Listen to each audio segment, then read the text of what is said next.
গ্রামের বাড়িতে গ্রামীণ সাজে দুই বোনকে নিয়ে ড্রোন ফ্লাই করলাম, তাও সন্ধ্যাবেলায় প্রকৃতির সৌন্দর্যের লীলা দেখার জন্য। চলুন আপনাদেরকে নিয়ে দেখি।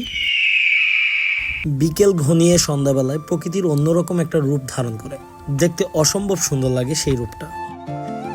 ইট পাথরের শহরের চার দেয়ালের মধ্যে বন্দি থাকা আর গ্রামের খোলামেলা প্রকৃতির মুক্ত বাতাসে ডানা মেলে উড়ে বেড়ানোর মধ্যে পার্থক্য রয়েছে অনেক।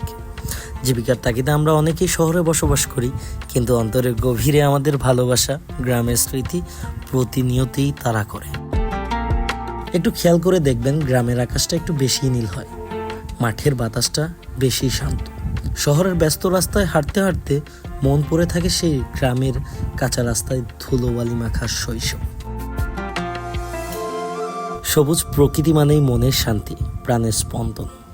যখন ক্লান্তি ঘিরে ধরে, তখন প্রকৃতির মাঝে একটুখানি সময় কাটালে যেন আত্মা নতুন করে বাঁচতে শেখায়। কষ্ট ভুলে থাকার জন্য কিছু মানুষ নেশা করে, অনেক কোলাহলের মাধ্যমে, ড্রিঙ্কস দিয়ে। আর আমি নেশা করি আমার মাতৃভূমির এই সবুজ প্রকৃতি দিয়ে। ট্রাই করে দেখবেন।